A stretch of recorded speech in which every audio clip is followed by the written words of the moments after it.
256 అడుగుల కటౌట్ ఆలోచన ఎవరిదండి? 256 అడుగులు కటౌట్ ఆలోచన అనేది, అంటే ఈ ఆలోచన ఎలా పుట్టిందంటే, యాక్చువల్గా సినిమా అంటేనే కటౌట్లు, బ్యానర్లు, ఫ్లెక్సీలు సార్.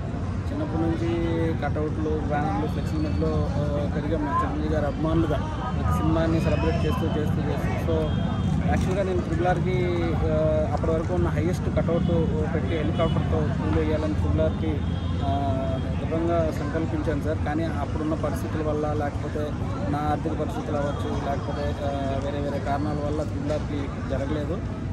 సో కానీ గేమ్ చేంజర్కి ఎలాగైనా కానీ అది జరగాలి అని నేను నిర్ణయం తీసుకున్న తర్వాత, అప్పటి వరకు కటౌట్లు హైయెస్ట్ ఏది ఉందని చూసుకుంటే ప్రీవియస్ రికార్డులో ఒక 230 అలా ఉన్నాయండి. సో నేను 230 ఉంది, మనం 235 పెడితే సరిపోద్ది కదా అని నా మిత్రులతో, రామ్ చరణ్ గారు అమ్మాయితో డిస్కస్ చేసినప్పుడు, లేదు హైయెస్ట్ పెట్టాలి, ఎవరు కొట్టలేని విధంగా పెట్టాలి అని నన్ను సజెస్ట్ చేయడం జరిగింది.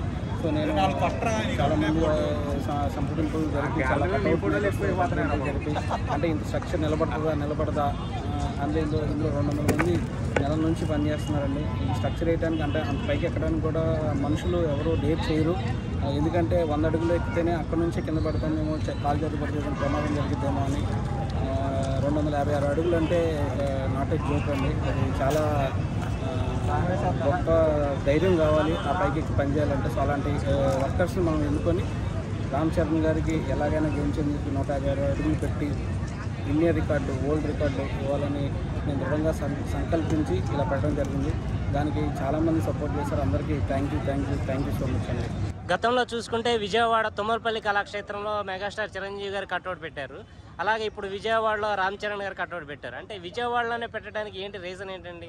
సార్, విజయవాడలోనే పెట్టడానికి గల రీజన్, విజయవాడలో సినిమా అభిమానులు చాలా ఎక్కువగా ఉంటారు సార్. మనం సినిమా టాక్, విజయవాడ టాక్ తెలుసుకుంటే ఓవరాల్గా టాక్ అదే టాక్ ఉంటుంది తప్ప వేరే టాక్ మారదు. సో ఇక్కడ సినిమా అభిమానులు ఉంటారు, ఏదైనా కానీ ఎంకరేజ్ చేస్తారు అనే దాని మీద నాకు ఎప్పుడు విజయవాడ మీద చాలా ఇంట్రెస్ట్ ఉంటుంది సార్. ఏదైనా ప్రోగ్రామ్ నేను పెట్టాలనుకుంటే రాజమండ్రి కానీ ఎటు ఎవ్రీ ఇయర్ మేము చరణ్ గారి పుట్టినరోజు వేడుకలు చేస్తాం, హైదరాబాద్లో చేస్తాం. సో వేరేగా ఏదైనా ప్రోగ్రామ్ చేస్తే మాత్రం ఎట్టి పరిస్థితుల్లో విజయవాడ కానీ రాజమండ్రి కానీ పెడదామని దాంట్లో ఎక్కువ మంది విజయవాడ పెడితే బాగుంటుందని సజెస్ట్ చేశారు సార్. రాజధాని ఏరియా కాబట్టి, క్యాపిటల్ సిటీ కాబట్టి, సో అందుకని మనం ఇక్కడ విజయవాడలో పెట్టడం జరిగింది సార్. సినిమా రిలీజ్కు ముందే మెగాభిమానుల ప్రేమ ఎలా ఉంటుందో ఆకాశాన్ని తాకే విధంగా చూపించారు. రేపు సినిమా రిలీజ్ అయిన తర్వాత ఎలా చూపించబోతున్నారు సార్? సినిమా సంక్రాంతి మనకి చాలా ముందు రాబోతుంది, జనవరి 10 రాబోతుంది. ఈ సినిమా గేమ్ చేంజర్ ద్వారా సినిమా నెక్స్ట్ లెవెల్లో ఉండబోతుంది. నిన్న మొన్నటి నుంచి చాలామంది ఫస్ట్ హాఫ్ ఎలా ఉందంట, సెకండ్ హాఫ్ ఎలా ఉందంట, ఇలా చాలామంది పెడుతున్నారు. సినిమా అయితే అదిరిపోయిందని టాకు, ఆల్ ఇండియా టాకు, తమిళ టాక్ కాదు, తెలుగు టాక్ కాదు, మలయాళం టాక్ కాదు, కన్నడ టాక్ కాదు, అన్ని వర్గాల టాకు సినిమా బ్లాక్ బస్టర్ అని. సో మెగా అభిమానులకి, రామ్ చరణ్ గారి అభిమానులకి ఈ సంక్రాంతి మరింత గొప్ప సంక్రాంతి అవబోతుంది. అది షాట్ బ్లాక్ బస్టర్. సోషల్ మీడియాలో ఒక అభిమాని లెటర్ రాశారండి. అది బ్రతికుంటే అందరితో చూస్తా, చస్తే ఆత్మలా చూస్తా, ఇదంతా నీ చేతుల్లో ఉంది అని అంటూ ఈశ్వర్ అనే అభిమాని తొందరగా ట్రైలర్ ఏదో రిలీజ్ చేయండి బాబు అని పోస్ట్ చేశారు. దాన్ని ఎలా తీసుకోవచ్చు అనుకుంటున్నారు? దాని ఎఫెక్ట్ వల్లే ఈరోజు దిల్ రాజు గారు 1వ తారీఖు వస్తుందని అనౌన్స్ చేశారని అనుకుంటున్నాను సార్. అలాంటి అభిమానులు రామ్ చరణ్ గారికి ఉండటం, రామ్ చరణ్ గారు అదృష్టం సార్. అంటే నాలాంటి అభిమానులు కానీ, ఈశ్వర్ లాంటి అభిమానులు కానీ, లేకపోతే వేరే విధాలుగా వాళ్ళ ప్రేమను చాటుతూనే ఉంటారు సార్ వాళ్ళు. ఎవరికి స్తోమతకి నచ్చినంత అంత, ఒకళ్ళు కటౌట్ కట్టే అంత ఉంటే కటౌట్, లేకపోతే బ్యానరు, అట్లీస్ట్ పోస్టరు, లేకపోతే సినిమా టికెట్ తీసుకొని వెళ్ళి చొక్కాలు చింపుకునే అభిమానులు కూడా ఉన్నారు సార్. సో అలాంటి అభిమానులందరినీ మనం ఎప్పుడూ గౌరవించుకుంటూ ఉండాలి, వాళ్ళ ఫీలింగ్స్ని మనం గౌరవించుకుంటూ ఉండాలి. అలా లెటర్ రాశాడు అంటే అతనికి చరణ్ గారి మీద ఎంత పిచ్చి ప్రేమ ఉందో మనం అర్థం చేసుకోవచ్చు సార్.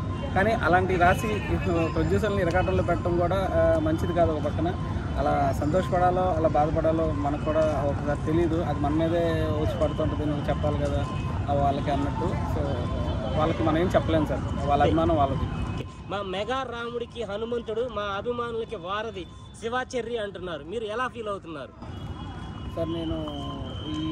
నేను ట్విట్టర్లో చూసాను సార్. ఇది నేను చాలా హ్యాపీగా ఫీల్ అవుతున్నానండి. అంటే హ్యాపీగానే ఫీల్ అవుతాను, ఎందుకంటే రాముడికి హనుమంతుడు అంటారు, చిరంజీవి గారికి స్వామినాయుడు గారు అంటారు. అలా చరణ్ బాబుకి శివాచార్య అని అంటున్నారు. అంత ఎత్తుకు ఎదిగానా, అంత సంపాదించుకున్నానా అని నాకు ఇంకా తెలియట్లేదు సార్. బట్ ఒకవేళ ఆ పేరు వచ్చిందంటే మాత్రం నా జన్మ ధన్యమైందని నేను ఫీల్ అవుతున్నాను సార్. ఆ పేరు వస్తే చాలు సార్. ఇంకా నాకు ఈ జన్మకి నేను ఇంకెక్కువగా ఏం కోరుకోవట్లేదు. చరణ్ గారికి ఎప్పుడు వెన్నుదన్నుగా ఆయన వెనకాల నడుస్తూ ఎప్పుడు ఇలా కడవరకు ఉండాలని నేను ఎప్పుడు మనస్ఫూర్తిగా కోరుకుంటున్నాను సార్. జై Charan. Game changer cinema promotions ఏ విధంగా చేయబోతున్నారు? సరే, ఇప్పుడు ఈ కట్అవుట్తో మొదలుకొని మొన్న డల్లాస్తో మొదలుకొని ఈ కట్అవుట్ సార్ ఇంకా వేరే వేరే రాష్ట్రాలు కూడా తిరిగి ప్రమోషనల్ ప్లాన్స్ ఉన్నాయి సార్.